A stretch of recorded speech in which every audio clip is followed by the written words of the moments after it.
À présent, nous allons passer au plan comptable général des entreprises.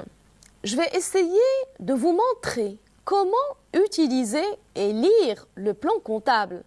Vous devez donc avoir ce document à portée de main. Le plan des comptes est organisé en 10 classes. Les classes allant de 1 à 8 sont utilisées par la comptabilité générale. La classe 9 concerne la comptabilité analytique et la classe 0 intéresse ce qu'on appelle les comptes spéciaux. À notre niveau, nous allons nous intéresser aux classes relatives à la comptabilité générale. Les classes 1 à 8 comprennent deux groupes. Les comptes de bilan ou de situation que vous connaissez déjà. Je vais les énumérer et vous allez essayer de les retrouver sur votre plan comptable. Allons-y. Classe 1, compte de financement permanent. Ensuite, classe 2, compte d'actifs immobilisés. Tournez les pages. Classe 3, compte d'actifs circulants hors trésorerie. Puis, classe 4, compte de passifs circulants hors trésorerie. Et puis enfin, classe 5, compte de trésorerie. C'est bien. Alors le deuxième groupe est composé des comptes de CPC ou de gestion que vous connaissez aussi. Et donc après la classe 5, vient la classe 6 ou compte de charge. Ensuite, la classe 7 ou compte de produit.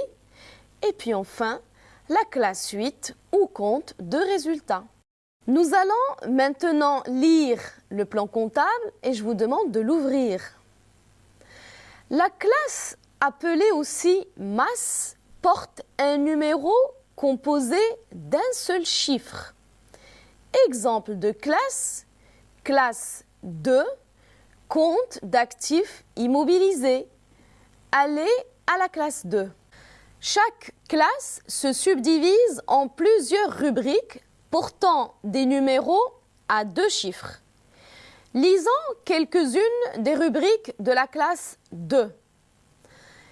Rubrique 21, immobilisation en non-valeur. Rubrique 22, immobilisation incorporelle. Rubrique 23, immobilisation corporelle. Rubrique 24/25, immobilisation financière, etc. Chaque rubrique renferme un certain nombre de postes portant des numéros à 3 chiffres. Lisons quelques postes de la rubrique 23, immobilisation corporelle. Vous y êtes? Oui? Donc allons-y. Nous avons le poste 231, terrain, le poste 232, construction, le poste 233, installation technique, matériel et outillage, le poste 234, matériel de transport, le poste 235, mobilier, matériel de bureau et aménagements divers, etc. Le poste regroupe lui-même un certain nombre de comptes principaux portant des numéros à 4 chiffres. Lisons ce que comprend le poste 233, installation technique, matériel et outillage.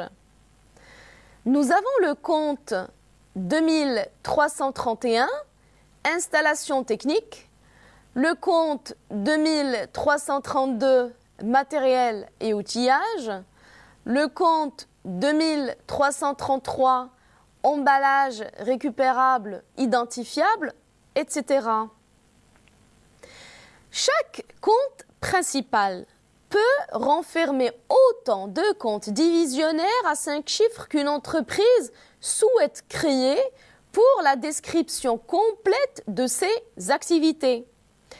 Si vous allez au compte principal 2332, matériel et outillage, il comprend deux comptes divisionnaires, le compte 23 321 matériel et le compte 23 324 outillage. Suite à ce petit exercice, que remarquez-vous? Le premier chiffre identifie la classe ou la masse. Les deux premiers chiffres identifient la rubrique. Les trois premiers chiffres identifient le poste.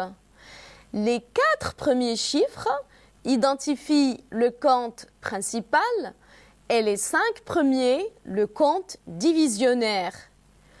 En comptabilité, seuls les comptes à 4 chiffres sont obligatoires et on les appelle comptes tout court. Les autres subdivisions des comptes sont facultatives. L'entreprise peut créer en fonction de ses besoins d'autres sous-comptes, comme je viens de vous l'expliquer. Malgré le nombre important de comptes existants, il est facile de retrouver les comptes que l'on cherche. Il suffit de maîtriser le reclassement des comptes d'actifs, de passifs, de charges et de produits que nous avons déjà traités dans les modules précédents.